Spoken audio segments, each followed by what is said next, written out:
Blessing ടുഡേയിലേക്ക് എല്ലാവർക്കും സ്വാഗതം. ഈ ആഴ്ചയിൽ അവസാനത്തെ എപ്പിസോഡാണല്ലോ. നാളെ നമ്മുടെ എല്ലാ ബ്ലെസ്സിങ് ടുഡേ ചർച്ചസിലും രാവിലെ 10 മണിക്ക് സ്പെഷ്യൽ ആരാധനയുണ്ട്. കടന്നു ചെല്ലുക, അനുഗ്രഹം പ്രാപിക്കുക. കൂടാതെ ലൈവ് പ്ലാറ്റ്ഫോമിൽ നിങ്ങൾക്ക് ഈ ആരാധനയുടെ ദൃശ്യങ്ങൾ അല്ലെങ്കിൽ ആരാധനയുടെ കാര്യങ്ങൾ നിങ്ങൾക്ക് ലഭിക്കുന്നതാണ്. ഇന്നത്തെ നമ്മുടെ കോ സ്പോൺസേഴ്സ് എന്ന് പറയുന്നത് തിരുവനന്തപുരത്ത് നിന്ന് സുലഭ പി കെ ആണ് ആദ്യത്തേത്. Thank you. ഇന്ന് കൊച്ചു മകൻ അസ്രിയ എസ് ജുവാൻ്റെ 1ാമത്തെ ജന്മദിനമാണ് ഇന്ന് നടക്കാനായിട്ട് പോകുന്നത്. കർത്താവ് ധാരാളമായിട്ട് അനുഗ്രഹിക്കട്ടെ. കർത്താവെ ഹാപ്പി ബർത്ത്ഡേ ആസ്ട്രിയ. കർത്താവ് ധാരാളമായി അനുഗ്രഹിക്കട്ടെ. ഡിസംബർ 13 മകൾ ശ്രീലക്ഷ്മിയുടെയും സുഭാഷിൻ്റെയും വിവാഹ വാർഷികമാണ് വരാൻ പോകുന്നത്. Advance happy birthday Sreelakshmi and Subhash. രണ്ടുപേരും ഇപ്പോൾ UK-യിലാണ്. കർത്താവ് ധാരാളമായിട്ട് അനുഗ്രഹിക്കട്ടെ. കർത്താവെ ഞങ്ങൾ ഒരുമിച്ച് പ്രാർത്ഥിക്കുന്ന കർത്താവിൻ്റെ എല്ലാ നന്മകളും അനുഗ്രഹങ്ങളും അങ്ങ് പകർന്നതിനായിട്ട് ഞങ്ങൾ നന്ദി പറയുന്നു കർത്താവെ. ഹല്ലേലൂയ. അടുത്തത് അടൂരിൽ നിന്ന് നീഷ സുരേഷാണ്. Thank you sister Neesha. December 7 ഭർത്താവ് സുരേഷ് ബാബുവിൻ്റെ ജന്മദിനമാണ് വരാൻ പോകുന്നത്. Advance happy birthday brother Suresh Babu. കർത്താവ് ധാരാളമായിട്ട് അനുഗ്രഹിക്കട്ടെ. അതോടൊപ്പം തന്നെ കർത്താവെ മക്കളായ ബെന്നിന് വേണ്ടി ഡോണിന് വേണ്ടി ഞങ്ങൾ പ്രാർത്ഥിക്കുന്നവർ ആത്മീകമായിട്ട് വളരുവാൻ, ദൈവ സാന്നിധ്യത്തിൽ കുടുംബമായിട്ട് ഒരുമിച്ച് നിൽക്കുവാൻ, ദൈവികമായ നന്മകളും അനുഗ്രഹങ്ങളും എല്ലാം അവർക്കുണ്ടാകുവാൻ ഞങ്ങൾ പ്രാർത്ഥിക്കുന്നു കർത്താവെ. ഹല്ലേലൂയ. അടുത്ത ഒരു സ്പോൺസർ കൂടിയുള്ളത് വെഞ്ഞാറമ്മൂട് നിന്ന് ശാന്തകുമാരിയാണ്. ഡിസംബർ 11 ശാന്തകുമാരിയുടെ ജന്മദിനമാണ്. Advance happy birthday sister Shanthakumari. അതോടൊപ്പം ഇളയമകൻ ഗോകുലിൻ്റെ ISROയിലുള്ള പ്രാക്ടിക്കൽ എക്സാം പാസ്സാകാൻ വേണ്ടിയിട്ട് പ്രാർത്ഥന ആവശ്യപ്പെട്ടിട്ടുണ്ട്. കർത്താവ് ഞങ്ങൾ ഒരുമിച്ച് പ്രാർത്ഥിക്കുന്നു. കർത്താവ് അതിൽ വലിയ അനുഗ്രഹങ്ങൾ കൊടുക്കണമേ. നല്ല ഉയർന്ന സ്കോർ ലഭിക്കട്ടെ കർത്താവ്. ഡിസംബർ 9 തുടങ്ങുന്ന ഭർത്താവിൻ്റെ പുതിയ സംരംഭത്തിൽ കർത്താവ് ഉയർച്ചകൾ ഉണ്ടാകട്ടെ. അനുഗ്രഹങ്ങൾ വരട്ടെ കർത്താവെ. അങ്ങ് ചെയ്ത കൃപയ്ക്കായിട്ട് നന്ദി പറയുന്നു യേശുവിൻ്റെ നാമത്തിൽ തന്നെ. ആമേൻ ആമേൻ. പ്രത്യേകമായിട്ടുള്ള അഭിനന്ദനങ്ങൾ എല്ലാ സ്പോൺസേഴ്സിനോട് ഞാൻ അറിയിക്കുകയാണ്. കർത്താവ് നിങ്ങളെ എല്ലാവരെയും ധാരാളമായിട്ട് അനുഗ്രഹിക്കട്ടെ. നിങ്ങൾ ആരെങ്കിലുമൊക്കെ സ്പോൺസർ ചെയ്യാൻ ആഗ്രഹിക്കുന്നുണ്ടെങ്കിൽ സ്ക്രീനിൽ കാണുന്ന നമ്പറിലേക്ക് ദയവായി കോൺടാക്ട് ചെയ്താൽ. തുടർന്ന് അനുഗ്രഹിക്കപ്പെട്ട ഒരു സന്ദേശമാണ് നമ്മൾ കേൾക്കാനായിട്ട് പോകുന്ന. വേഗത്തിൽ ഇന്നത്തെ സന്ദേശത്തിലേക്ക് നമുക്ക് കടക്കാം.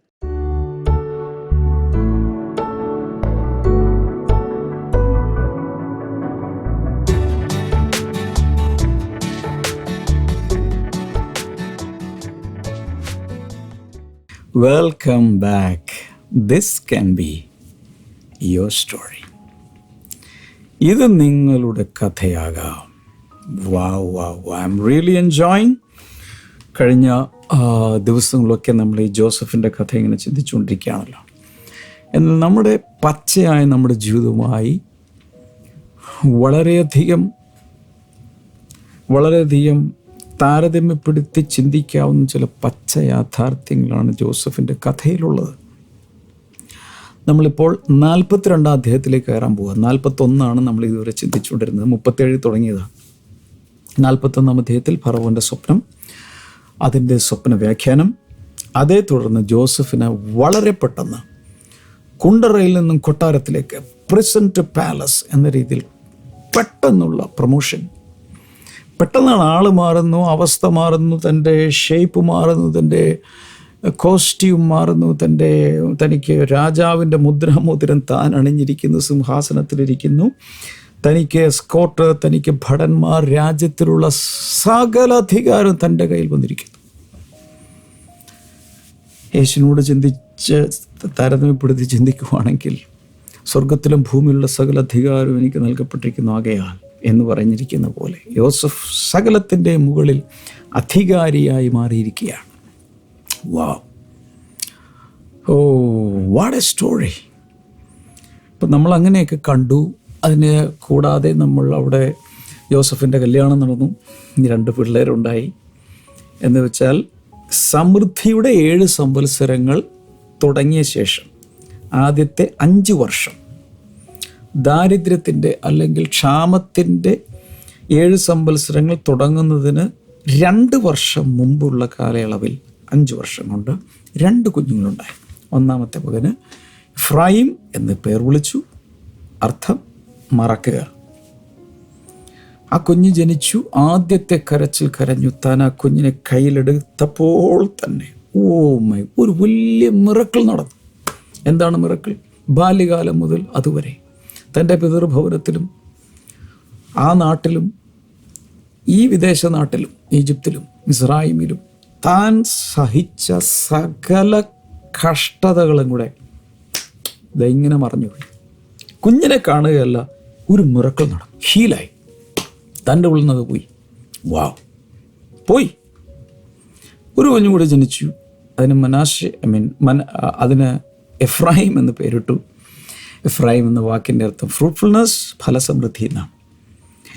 അപ്പോൾ ഒരു പ്രിൻസിപ്പിൾ, ഒരു സ്പിരിച്വൽ പ്രിൻസിപ്പിൾ അവിടെ കണ്ടു. നമ്മുടെ ലൈഫിൽ ഒരു ഡീപ്പ് ഹീലിംഗ് നടക്കാതെ ഒരു ഫ്രൂട്ട്ഫുൾനെസ് ഉണ്ടാകുകയില്ല. പലരുടെയും ശുശ്രൂഷ എന്തുകൊണ്ട് വെളിപ്പെടുന്നില്ല? അകത്തൊരു ഡീപ്പ് ഹീലിംഗ് ഇല്ല, അകത്ത് ഹീലായിട്ടില്ല. പലരോടും കയ്പും വൈരാഗ്യവും പ്രതികാരബുദ്ധിയും, അതുപോലെ തന്നെ ചിലപ്പോൾ അപകർഷതാബോധം, നിരാശ, ഡിപ്രഷൻ, വിഷാദരോഗം, ഡബിൾ മൈൻഡഡ്നെസ് തുടങ്ങി പലതും ഇങ്ങനെ കിടക്കുകയാണ്. അതിലൊരു ഹീലിംഗ് കിട്ടാതെ പരിശുദ്ധാത്മാവിൻ്റെ നല്ലൊരു ഒഴുക്കിലേക്ക് വരാൻ സാധിക്കുമോ? ഫ്രൂട്ട്ഫുൾനെസ് ഇല്ല.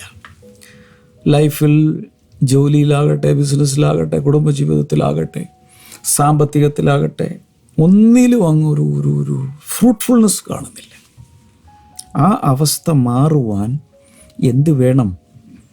അകത്ത് എഫ്രായിം ജനിക്കണം എന്ന് വെച്ചാൽ അകത്തൊരു വലിയ ഹീലിംഗ് നടക്കണം, ഒരു ഇറേഷർ നടക്കണം. ഇതുവരെയുള്ള ലൈഫിലെ എല്ലാ നെഗറ്റീവ് കോൺട്രിബ്യൂഷൻസിനെയും വൈപ്പ് ഓഫ് ചെയ്യുക. ഒരു ഫ്രഷ് സ്ലേറ്റ് ഉണ്ടാകട്ടെ, ഒരു ഫ്രഷ് ഹാർട്ട് ഉണ്ടാകട്ടെ. ഓ മൈ ഗോഡ്, അവിടെയാണ് ദൈവത്തിൻ്റെ ഫ്രൂട്ട്ഫുൾനെസ് നൽകാൻ കഴിയുന്നത്. അതിനുശേഷം സമൃദ്ധി വരാൻ തുടങ്ങി. താൻ സ്റ്റോർ ഹൗസുകളിൽ നേരത്തെ തന്നെ ദൈവം കാണിച്ചിരുന്നത് പോലെ തന്നെ.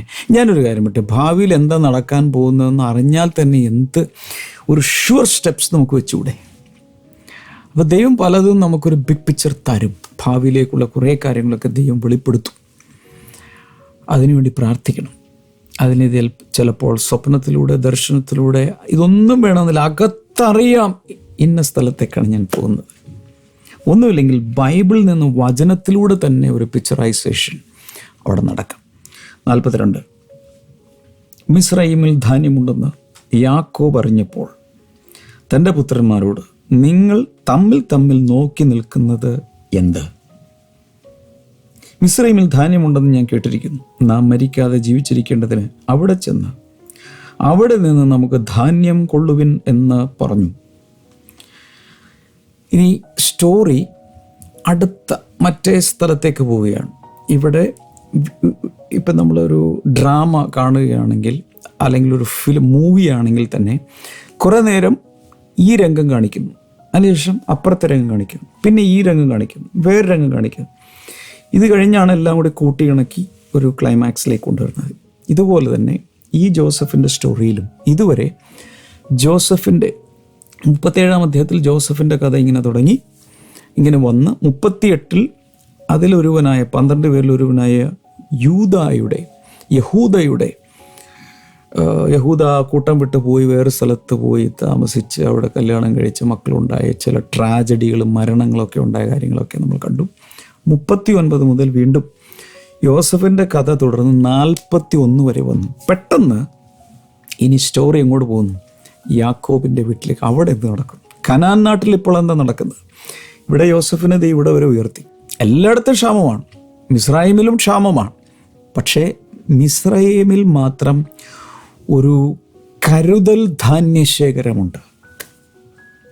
എന്തുകൊണ്ട് സംഭവിച്ചു? ദൈവം മുൻകൂട്ടി ജോസഫിന് സ്വപ്ന വ്യാഖ്യാനം കൊടുത്തതുകൊണ്ട് ജ്ഞാനബുദ്ധിയിൽ ലോകത്തിൽ മിസ്രയീമിൽ മാത്രമേ ഉള്ളൂ. ഇതിന്ന് കാര്യം മനസ്സിലാക്കുന്നത്, ലോകത്തിലുള്ള അന്നത്തെ എല്ലാ രാജ്യങ്ങളിലും മിസ്രയീമിൽ മാത്രമേ ധാന്യമുള്ളൂ, ബാക്കിയെല്ലാം പട്ടിണിയിലേക്ക് പോവുകയാണ്. എന്തുകൊണ്ട്? No savings, nothing is stored for the future.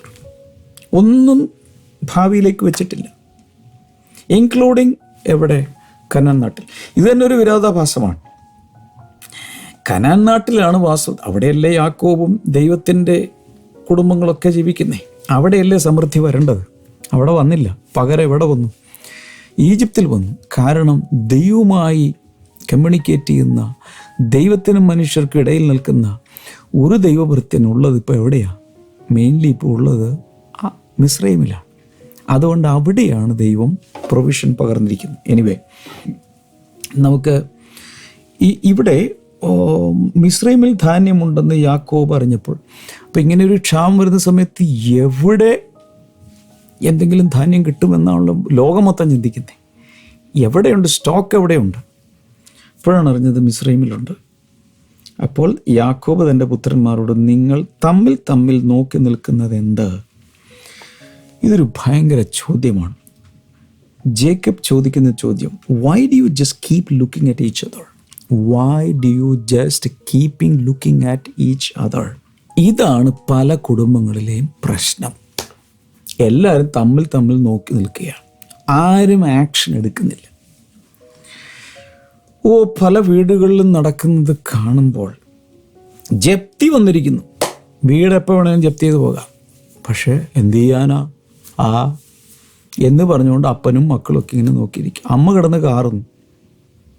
നിങ്ങൾ എന്തെങ്കിലും ഒന്ന് ചെയ്യുക, അപ്പനും മക്കളും കൂടെ എന്തെങ്കിലും ഒന്ന് ചെയ്യുക. എന്ത് ചെയ്യാനാ? ഒന്നും ചെയ്യാനില്ല. അങ്ങനെ വന്ന് ബാങ്ക് സീൽ വെച്ച് കൊണ്ടുപോകും. ഒരു പ്രശ്നം വന്നാൽ പ്രാർത്ഥനയോടെ എഴുന്നേറ്റ് പ്രവർത്തിക്കാൻ പല വീടുകളിലും പുരുഷന്മാരില്ല. സ്ത്രീകളാണെങ്കിൽ ഇങ്ങനെ കരഞ്ഞുകൊണ്ടിരിക്കുന്നു. പിന്നെ ചില സ്ത്രീകൾ പുരുഷന്മാരെക്കാൾ മിടുക്കികളായി എഴുന്നേറ്റ് ചില കാര്യങ്ങളൊക്കെ അങ്ങ് ചെയ്യും. പിന്നെ ഒരു കുഴപ്പമുള്ളത്, ഡ്രൈവർ സീറ്റിൽ പിന്നെ പുള്ളിക്കാരി ആയിരിക്കും. ഈ ഭർത്താവിൻ്റെ ബാക്ക് സീറ്റിൽ ഇരുന്നാൽ മതി, വിലയൊന്നും ഉണ്ടാവില്ല. അപ്പം ഇത് കേൾക്കുന്ന നിങ്ങളൊരു ഭർത്താവാണെങ്കിൽ, ഒരു കുടുംബനാഥനാണെങ്കിൽ തൊഴുകൈയോടെ പറയുകയാണ്, ദയവായി നട്ടലോടെ എഴുന്നേറ്റെന്ന് കാര്യങ്ങൾ ചെയ്യണേ. നട്ടലോടെ എഴുന്നേറ്റെന്ന് പ്രാർത്ഥിച്ച് മുട്ടുകുത്തി പ്രാർത്ഥിക്കുക ദൈവത്തോട്. എന്ത് ചെയ്യണമെന്ന് കർത്താവ് എനിക്ക് കാണിച്ചതാ. ഏതെങ്കിലുമൊക്കെ രീതിയിൽ കർത്താവ് കാണിച്ചു തരും. ഉള്ള ജ്ഞാനം ഉപയോഗിച്ച് ചുവടുകൾ വയ്ക്കുക. വലിയൊരു കടഭാരത്തിൽ വന്നാൽ ഈ സ്ത്രീകൾ കരയുന്നതല്ല, സ്ത്രീകൾ പ്രാർത്ഥിക്കുന്നു, കരയുന്നു, പ്രവാചകന്മാരുടെ അടുത്ത് പോകുന്നു, പാസ്റ്റർമാർ കറക്കി പ്രാർത്ഥിക്കുന്നു, ഇങ്ങോട്ട് കറക്കി പ്രാർത്ഥിക്കുന്നു, എല്ലാം ചെയ്യുന്നു. പക്ഷെ പ്രാക്ടിക്കലി എന്തെങ്കിലും ചെയ്യണ്ടേ? സ്ത്രീകൾ മാത്രം കരഞ്ഞുകൊണ്ടിരുന്നാൽ മതിയോ? പുരുഷന്മാർ എഴുന്നേറ്റ് ചിലത് ചെയ്യണ്ടേ? പുരുഷന്മാർ എഴുന്നേറ്റ് ചിലത് ചെയ്യണ്ടേ? ഞാൻ വീണ്ടും ചോദിക്കുക, കുടുംബനാഥന്മാർ എഴുന്നേൽക്കണ്ടേ? ആൺമക്കൾ എഴുന്നേൽക്കണ്ടേ? ഇവിടെ സംഭവിക്കുന്നത് 11 ആമ്പിള്ളേർ വീട്ടിലുണ്ട്. പട്ടിണി കിടന്ന് ചാകാൻ പോകും എല്ലാവരും. ഒരെണ്ണം അനങ്ങുന്നില്ല. അവസാനം പ്രായം ചെന്ന് വൃദ്ധനായ യാക്കോബ് ചോദിക്കുകയാണ്, why do you just keep looking at each other? നിങ്ങളിങ്ങനെ തമ്മിൽ നോക്കി നിൽക്കുന്നത് എന്ത്? ഇന്ന് അത് മാത്രം ചിന്തിച്ചാൽ മതി, വേറെ ഒന്നും ചിന്തിക്കണം. അങ്ങോട്ടും ഇങ്ങോട്ടും നോക്കിക്കൊണ്ട് നിൽക്കുകയാണ്. എന്തെങ്കിലും ചെയ്യണ്ടേ? എന്തെങ്കിലും പുറത്തേക്ക് ഇറങ്ങി അന്വേഷിക്കുക. എവിടെന്നെങ്കിലും ദൈവം ഒരു വഴി തുറക്കല്ലേ? വീട്ടിൽ കയറി ഇരുന്നാൽ മതിയോ? എത്രയോ വീടുകളിൽ പുരുഷന്മാർ ജോലിക്ക് പോകാതെ മടി പിടിച്ച് വീട്ടിലിരിക്കുന്നുണ്ട്. എന്തെങ്കിലും ഒരു ജോലിക്ക് ഇറങ്ങണ്ടേ? ഞാൻ ഇനി അഥവാ ഒരു തരത്തിലും പുരുഷന്മാർ ഇറങ്ങുന്നില്ലെങ്കിൽ ഭാര്യ എന്തെങ്കിലും ചെയ്യേണ്ടി വരും. അങ്ങനെയാണല്ലോ ഞാൻ നേരത്തെ പറഞ്ഞത്. ഭാര്യമാർ കയറി ചിലപ്പോൾ അപ്പർ ഹാൻഡ് എടുത്തെന്നിരിക്കും. എല്ലാ വീട്ടിലും സംഭവിക്കണമെന്നില്ല, ഞാൻ ജനറലൈസ് ചെയ്ത് പറയുകയാണ്. ഇന്നത്തെ കാലത്ത് പലപ്പോഴും സ്ത്രീകളും കൂടിയൊക്കെ എന്തെങ്കിലും ചെയ്തെങ്കിലേ പല കുടുംബങ്ങളും മുന്നിലേക്ക് പോകും. എല്ലാമല്ല പറയുന്നത്, പല കുടുംബങ്ങളും മുന്നിലേക്ക് പോകും. സ്ത്രീകളും എന്തെങ്കിലും ചെയ്യണം. അപ്പോൾ ഭർത്താവ് കഴിയുന്നത്ര എന്തെങ്കിലുമൊക്കെ ചെയ്യുന്നുണ്ട്, പക്ഷേ എങ്ങും എത്തുന്നില്ല. ആവശ്യങ്ങൾ വലുതാണ്, വരുമാനം കുറവാണ്. ആ സമയത്ത് ഒത്തിരി പ്രാർത്ഥനാ മീറ്റിങ്ങുകളിൽ പോയി പ്രാർത്ഥിപ്പിക്കുകയല്ല ചെയ്യേണ്ടത്, ഭാര്യ കൂടെ എന്തെങ്കിലും ചെയ്യാൻ തുടങ്ങണം.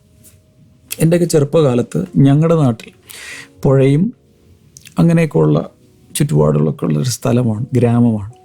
ഞാൻ കണ്ടിട്ടുണ്ട് അവിടെ പുഴയുടെ അരികത്ത് ഈ കയറ് ഉണ്ടാക്കുന്ന ഷെഡുകളുണ്ട്, ചകിരി കൊണ്ട് കയറ് പിരിക്കുന്ന സ്ഥലം. അപ്പോൾ അവിടെ കുറേയധികം സ്ത്രീകൾ കയറ് പിരിക്കാൻ വേണ്ടി പോകും.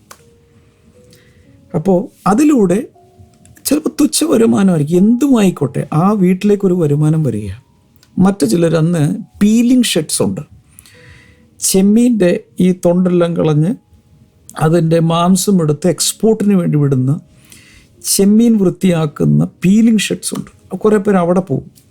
കുറേ പേര് ഓല വെട്ടി, ഓല ഇങ്ങനെ മെടഞ്ഞ് അതിങ്ങനെ മേയുവാൻ പറ്റിയ രീതിയിൽ ഓല മെടയുന്ന കാര്യങ്ങളിലേക്ക് ഇറങ്ങും.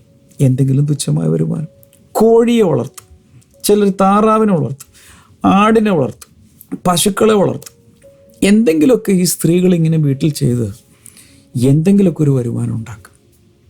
ഇന്നിപ്പോൾ അങ്ങനത്തെ ഉള്ള സാഹചര്യമില്ല. ഒരു പിടി മണ്ണ് പോലും ഇല്ല ബ്രദറെ, ഫ്ലാറ്റിലാണ്. അവിടെ ഇരുന്നുകൊണ്ടും വീട്ടിലിരുന്നോ പുറത്തിറങ്ങിയൊക്കെ ചെയ്യാവുന്ന പല ജോലിയും പല സ്ത്രീകൾക്കും പഠനമുണ്ട്. പക്ഷേ ഇതുവരെ ജോലിക്ക് പോയിട്ടില്ല, എനിക്ക് ജോലിക്ക് പോകാൻ പറ്റുന്നുമില്ല. എന്നും ഈ ചോറും കറിയും വെക്കലും ഉപ്പുമാവ് ഉണ്ടാക്കലും മാത്രമാണ്. ഇതുങ്ങളെ തീറ്റിച്ച് എൻ്റെ ജീവിതം തീർക്കുകയാണ്.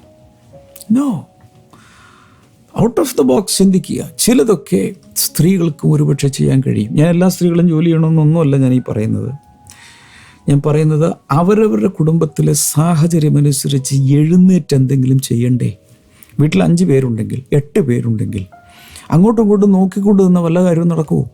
അങ്ങ് ഇറങ്ങ്, എന്തെങ്കിലുമൊക്കെ ചെയ്യ്. പ്രാർത്ഥനയോടെ അങ്ങ് ഇറങ്ങ്, ദൈവത്തിൽ ആശ്രയിച്ച് ചുവടുകൾ വയ്ക്ക്. അപ്പോൾ ദൈവം എന്തെങ്കിലുമൊക്കെ അങ്ങ് ചെയ്യും. ഞാൻ പ്രാക്ടിക്കലായി എൻ്റെ മെസ്സേജുകളുടെ ഇടയിൽ കുടുംബങ്ങളിൽ സാമ്പത്തിക വരുമാനം വർദ്ധിപ്പിക്കുവാനുള്ള ഒത്തിരി മെത്തേഡുകൾ ഇതിനു മുമ്പുള്ള പല ഞായറാഴ്ചകളിലൊക്കെ കൊടുത്തിട്ടുണ്ട് ബ്ലെസ്സിങ് സെൻറ്ററിൽ. ഇതൊക്കെ കേട്ടാലും പലരും പ്രാർത്ഥിച്ചാൽ മതി, ബ്രദർ പ്രാർത്ഥിച്ചാൽ മതി എന്ന് പറയും. പക്ഷേ പ്രശ്നങ്ങൾ ഒരിക്കലും തീരില്ല. കടം വർദ്ധിച്ചുകൊണ്ടിരിക്കുകയാണ്. എപ്പോഴും ഓർക്കേണ്ടത്, കടം മീൻസ് ക്യാൻസർ. സാമ്പത്തികത്തിൻ്റെ മേലുള്ള ക്യാൻസറാണ് പലിശക്കടം എന്ന് പറയുന്നത്. കാരണം ക്യാൻസർ, അർബുദം ഒരു ശരീരത്തിൻ്റെ ഒരു ഭാഗത്തുനിന്ന് സ്പ്രെഡ് ആകുമെന്ന് പറയുന്നു. അതിങ്ങനെ പിന്നെ പല അവയവങ്ങളിലേക്കൊക്കെ വന്നു മൊത്തം സ്പ്രെഡായി. ഇനി ഞങ്ങൾക്കൊന്നും ചെയ്യാനില്ല, പാലിയേറ്റീവ് കെയർ യൂണിറ്റിൽ കൊണ്ടിട്ടേക്കാൻ പറയും. ഇനി ഒന്നും ചെയ്യാനില്ല, ഇനി ശിഷ്ടായുസ് അവിടെ അധികം വേദനയൊന്നും തിന്നാതെ എന്ന പോലത്തിൽ എന്തെങ്കിലും വേദന സംഹാരിയൊക്കെ കൊടുത്ത് ഇങ്ങനെ ഇട്ടങ്ങോട്ട് തീർത്തേക്കാൻ പറയും. ഇപ്പം കാരണം ആർക്കൊന്നും ചെയ്യാനില്ലാത്തൊരു ഷേപ്പായി. എന്നാൽ അതിന് മുൻപ് എന്തെങ്കിലുമൊക്കെ ആക്ഷൻ എടുത്താൽ ചിലർ ആ ഭാഗം മുറിച്ച് കളയും, റേഡിയേഷൻ കൊടുക്കും, കീമോതെറപ്പി കൊടുക്കും, പലതും കൊടുത്ത് രക്ഷപ്പെടുത്താനുള്ള ശ്രമം നടത്തും. പക്ഷെ ഞാൻ പറയാൻ വന്നത്, ഫൈനാൻസസിൻ്റെ മേലുള്ള ക്യാൻസറാണ് പലിശക്കടം. അത് എവിടെയെങ്കിലുമൊക്കെ വെച്ച് നമ്മൾ അറസ്റ്റ് ചെയ്തില്ലെങ്കിൽ അത് വളർന്നുകൊണ്ടിരിക്കും. പലപ്പോഴും പലതിനും പ്രാർത്ഥന പരിഹാരമല്ല എന്ന് ഒരു പ്രാർത്ഥനക്കാരൻ പറയുന്നു. കേൾക്കുന്നുണ്ടോ? പലതിനും പരിഹാരം പ്രാർത്ഥനയല്ല. ദൈവം ഈ സാധനം തന്നിട്ടുണ്ട്, ശേഷി തന്നിട്ടുണ്ട്, ഉള്ളതുപോലെ എന്തെങ്കിലുമൊക്കെ വർക്ക് ചെയ്യണം. ദൈവം ഏദൻ തോട്ടത്തിൽ ആദമിനെ ആക്കിയപ്പോൾ പാപമൊന്നും ചെയ്തിട്ടില്ല, ഇവർ വീണിട്ടില്ല. അതിനു മുമ്പ് തന്നെ ദൈവം തനിക്കൊരു ജോലി കൊടുത്തു. ജോലി ഉണ്ടായിരിക്കണം, ജോലി ചെയ്യണം, എന്തെങ്കിലുമൊക്കെ ചെയ്യണം. ഇന്നതേ ചെയ്യുമെന്നൊന്നും പറഞ്ഞുകൊണ്ടിരിക്കരുത്. ഒരു സാഹചര്യം വന്നാൽ എത്ര താഴേക്ക് പോകാനും നമ്മൾ തയ്യാറാകണം. ഞാൻ എൻ്റെ ജീവിതത്തിലെ കാര്യങ്ങൾ ഞാൻ പറഞ്ഞിട്ടുണ്ട്. വർത്തമാന പത്രം പഴയതെടുത്ത് വിൽക്കാനും കരിവേപ്പില എടുത്ത് ചാക്കിൽ കെട്ടി മാർക്കറ്റിൽ കൊണ്ടുപോയി വിൽക്കാനും എല്ലാം ഞാൻ പോയിട്ടുണ്ട്. പെയിൻറ്റിങ്ങിന് പോയിട്ടുണ്ട്, ഇലക്ട്രിക്കൽ ജോലി ചെയ്തിട്ടുണ്ട്. പലതും പൈസയ്ക്ക് വേണ്ടിയിട്ടൊന്നുമല്ല, ചിലപ്പോൾ പലരെ ഹെൽപ്പ് ചെയ്യാനും പല രീതിയിലൊക്കെ ആയിട്ട്. ഞാൻ പറയുന്നത്, എത്ര താഴേക്ക് ഇറങ്ങാനും ഞാൻ റെഡിയായിരുന്നു. സെപ്റ്റിക് ടാങ്ക് കുഴിക്കാൻ വരെ ഞാൻ ഇറങ്ങിയിട്ടുണ്ട്, മണ്ണിൽ ഇറങ്ങി ഞാൻ കുഴിച്ചിട്ടുണ്ട്. സോ എത്രത്തോളം നമ്മൾ ഹമ്പിളായി താഴേക്ക് ഇറങ്ങാൻ നമുക്ക് പറ്റുമോ അത്രത്തോളം ദൈവം നമ്മളെ ഉയർത്താനും ഒരു സമയം വെച്ചിട്ടുണ്ടെന്നുള്ളത് മറക്കരുത്. ഓൾറൈറ്റ്. അപ്പോൾ ഇവിടുത്തെ ചോദ്യം ഇതാണ്, എന്താ ഇങ്ങനെ അങ്ങോട്ടും ഇങ്ങോട്ടും നോക്കിക്കൊണ്ടിരിക്കുന്നേ? രണ്ടാമത്തെ വചനത്തിൽ he continued, I have heard that there is grain in Egypt. Go down there and buy some for us so that we may live and not die. നാം മരിക്കാതിരിക്കേണ്ടതിന് നിങ്ങൾ അവിടെ പോയി എന്തെങ്കിലും ചെയ്യാൻ പറയുന്നു. മൂന്നാമത്തെ വചനം നോക്കി, യോസഫിൻ്റെ സഹോദരന്മാർ 10 പേർ, യാക്കോബിൻ്റെ മക്കൾ 10 പേർ മിസ്രൈമിൽ ധാന്യം കൊള്ളുവാൻ പോയി. എന്നാൽ യോസഫിൻ്റെ അനുജനായ ബെന്യാമീന് പക്ഷേ വല്ല ആപത്തും ഭവിക്കുമെന്ന് വെച്ച് യാക്കോബ് അവനെ സഹോദരന്മാരോടുകൂടെ അയച്ചില്ല. നമ്മൾ മനസ്സിലാക്കേണ്ട ഒരു കാര്യം, 10 പേരാ പോകുന്നു, ആകെ 12 മക്കൾ. ഏറ്റവും ഇളയ 2 പേരാണ് ജോസഫും ബെന്യാമീനും, അഥവാ ബെഞ്ചമിനും. ഏറ്റവും ഇളയത് യോസഫ് മരിച്ചു എന്നാണല്ലോ യാക്കോബ് വിശ്വസിക്കുന്നത്. അതിനുശേഷം പിന്നെ ഉള്ള ഓമന കണ്ണിലുണ്ണി, ഏറ്റവും വാർദ്ധക്യത്തിലെ പുത്രൻ എന്ന് പറയുന്നത് ബെഞ്ചമിനാണ്, ഇളയവനാണ്. അവനെ വിട്ടില്ല, അവനെ ചങ്കോട് ചേർത്ത് പിടിച്ചേക്കുക. യോസഫിനെ പോലെ അവനും കളഞ്ഞു പോയാലും. മറ്റതുങ്ങളൊക്കെ പിന്നെ മുതിർന്നതുങ്ങളാണ്. മാത്രമല്ല റേച്ചലിൻ്റെ മക്കളാണ്, താൻ സ്നേഹിച്ച പെങ്കൊച്ചിൻ്റെ മക്കളാണ് ഇത് രണ്ടും. അപ്പോൾ ബെന്യാമീനെ വിട്ടില്ല, ബാക്കിയുള്ളവരെ വിട്ടു. 10 പേര് ഇവിടുന്ന് പോവുകയാണ്. അങ്ങനെ ധാന്യം കൊള്ളുവാൻ വന്നവരുടെ ഇടയിൽ ഇസ്രായേലിൻ്റെ പുത്രന്മാരും വന്നു. കനാൻ ദേശത്തും ക്ഷാമം ഉണ്ടായിരുന്നുവല്ലോ. കനാൻ ദേശത്തുണ്ടാകാൻ പാടില്ല, പക്ഷെ ഉണ്ടായി. കാരണം അവരുടെ വഴിവിട്ട ജീവിതവും ദൈവത്തെ സേവിക്കാത്തതും അവരുടെ ക്രൂരകൃത്യങ്ങളും ഒക്കെ ആവാം. ദൈവത്തിൻ്റെ വഴികളിൽ നടന്നാലല്ലേ ഒരു സമൃദ്ധി ഉണ്ടാവും. കനാൻ ദേശത്ത് ക്ഷാമമുണ്ടായി. അപ്പോൾ യോസഫ് ദേശത്തിന് അധിപതിയായിരുന്നു. അവൻ തന്നെയായിരുന്നു ദേശത്തിലെ സകല ജനങ്ങൾക്കും ധാന്യം വിറ്റത്. ഇവിടെ ദേശത്തിലെ ജനങ്ങൾക്ക് ധാന്യം വിൽക്കുകയാണ്. എന്ന് വെച്ചാൽ അതിലൂടെ വരുന്ന സമ്പത്ത് തന്നെ ഹ്യൂജാണ്. രാജാവിൻ്റെ ഖജനാവിലേക്ക്, ഫറവോൻ്റെ ഖജനാവിലേക്ക് വലിയ എമൗണ്ടുകളാണ് വന്നുകൊണ്ടിരിക്കുന്നത് ഈ ധാന്യം വിൽക്കുന്നതിലൂടെ. യോസഫിൻ്റെ സഹോദരന്മാരും വന്ന് അവനെ സാഷ്ടാംഗം നമസ്കരിച്ചു. എന്ന് വെച്ചാൽ ഇപ്പം ഈ യോസഫിൻ്റെ നിൽപ്പ് അന്ന് ഏറ്റവും അവസാനം അവനെ കണ്ടത് മിദ്യാന്യർക്ക് വിൽക്കുന്ന സമയത്താണ്. ഇശ്മായേല്യ കച്ചവടക്കാർക്ക് 20 വെള്ളിക്കാശിന് വിൽക്കുന്ന ആ രൂപമാണ് ഇവരുടെ കണ്ണിലുള്ളത്.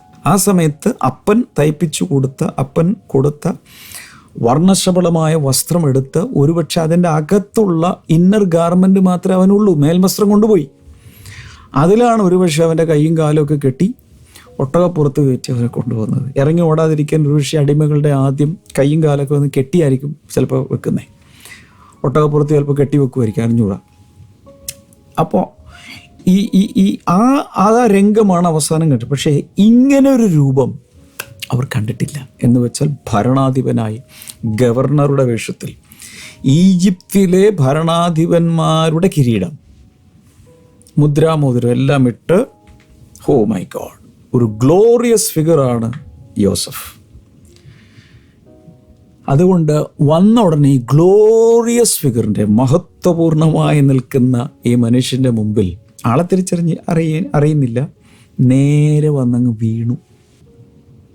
യോസഫ് തൻ്റെ സഹോദരന്മാരെ കണ്ടാറെ അവരെ അറിഞ്ഞുവെങ്കിലും അറിയാത്ത ഭാവം നടിച്ച് അവരോട് കഠിനമായി സംസാരിച്ചു. നിങ്ങളെവിടെ നിന്ന് വരുന്നു എന്ന് ചോദിച്ചതിന് ആഹാരം കൊള്ളുവാൻ കനാൻ ദേശത്ത് നിന്ന് വരുന്നു എന്നവർ പറഞ്ഞു. യോസഫ് സഹോദരന്മാരെ അറിഞ്ഞുവെങ്കിലും അവർ അവനെ അറിഞ്ഞില്ല. യോസഫ് അവരെക്കുറിച്ച് കണ്ടിരുന്ന സ്വപ്നങ്ങൾ ഓർത്തു അവരോട്, നിങ്ങൾ ഒറ്റുകാരാകുന്നു, ദേശത്തിൻ്റെ ദുർബല ഭാഗം നോക്കുവാൻ നിങ്ങൾ വന്നിരിക്കുന്നു എന്ന് പറഞ്ഞു. അവർ അവനോട്, അല്ല യജമാനെ, അടിയങ്ങൾ ആഹാരം കൊള്ളുവാൻ വന്നിരിക്കുന്നു. ഞങ്ങളെല്ലാവരും ഒരാളുടെ മക്കൾ, ഞങ്ങൾ പരമാർത്ഥികളാകുന്നു, അടിയങ്ങൾ ഒറ്റുകാരല്ല എന്ന് പറഞ്ഞു. അവൻ അവരോട്, അല്ല, നിങ്ങൾ ദേശത്തിൻ്റെ ദുർബല ഭാഗം നോക്കുവാൻ വന്നിരിക്കുന്നു എന്ന് പറഞ്ഞു. അപ്പോൾ ആ ഒരു രംഗം ഇനി അങ്ങ് ഉണ്ട്, ഞാനതിലോട്ട് ഒത്തിരി പോകുന്നില്ല. അടുത്ത ദിവസം നമുക്ക് തിങ്കളാഴ്ച നമുക്ക് ചിന്തിക്കാം. ഈ ഒരു രംഗം വളരെ ടച്ചിങ് ആണ്. ഇപ്പം തന്നെ ഒന്ന് ഓർത്ത് നോക്കിയാൽ, യോസഫ് അന്ന് കൗമാരപ്രായത്തിൽ ഒരു രാത്രി കിടന്നിറങ്ങുമ്പോൾ കണ്ട സ്വപ്നത്തിൻ്റെ നിറവേറൽ ആരംഭിച്ചില്ലേ? സാഷ്ടാംഗം വീണ് കിടക്കുകയാണ് 10 പേര്. സാഷ്ടാംഗം വീണാണെന്നറിയാലോ, ഇങ്ങനെ നീണ്ടു കിടക്കും, കവിണ്ണ് വീണ് കിടക്കും. ആളറിഞ്ഞിട്ടില്ല, യോസഫാണെന്ന് പോലും അറിയില്ല. ഒരു ഫോറിൻ കൺട്രിയിൽ അവിടുത്തെ വലിയൊരു ഭരണാധിപൻ്റെ മുമ്പിൽ അങ്ങ് വീണ് കിടക്കുകയാണ്. ഞാനതാ പറഞ്ഞത്, ദൈവം ഒരു സ്വപ്നം തന്നാൽ വർഷങ്ങൾ കഴിഞ്ഞാലും ഇവിടെ നോക്ക്, അത് നിറവേറും, അത് നിറവേറും, അത് നിറവേറും. ഇനി അങ്ങോട്ട് കോരിത്തരിപ്പിക്കുന്ന ചില രംഗങ്ങളൊക്കെ വരുന്നുണ്ട്. വെയിറ്റ് ചെയ്യാൻ നമുക്ക് തിങ്കളാഴ്ച തുടരാം. ഇത് ഒത്തിരി പേർക്ക് അയച്ചു കൊടുക്കണേ, ഒത്തിരി പേർക്ക് ഇത് പറഞ്ഞ് പഠിപ്പിക്കുക. നിങ്ങളെ ബ്ലെസ്സിങ് ഗ്രൂപ്പിൽ, പ്രെയർ സെല്ലിൽ, ബൈബിൾ സ്റ്റഡി ഗ്രൂപ്പിലൊക്കെ ഇതിനെ കൊണ്ട് ഈ നോട്ട്സൊക്കെ വെച്ച് അങ്ങ് ഡിസ്കസ് ചെയ്യുക, ഒത്തിരി പേരെ പഠിപ്പിക്കുക. പ്രാർത്ഥിക്കാം. കർത്താവ്, തിരുനാമത്തിൽ ജനങ്ങളെ ഞാനിപ്പോൾ അനുഗ്രഹിക്കുന്നു. ദൈവത്തിൻ്റെ സകല കൃപയും ഒന്ന് നിറയട്ടെ. രോഗികൾ യേശുവിൻ്റെ നാമത്തിൽ സൗഖ്യമാകട്ടെ. ആർത്രൈറ്റിസ് ഉള്ള ചിലരെ കർത്താവ് ഇപ്പോൾ സൗഖ്യമാക്കിയാണ്. ഇലക്ട്രിസിറ്റി പോലെ ചിലത് ശരീരത്തിലൂടെ പാസ് ചെയ്യട്ടെ.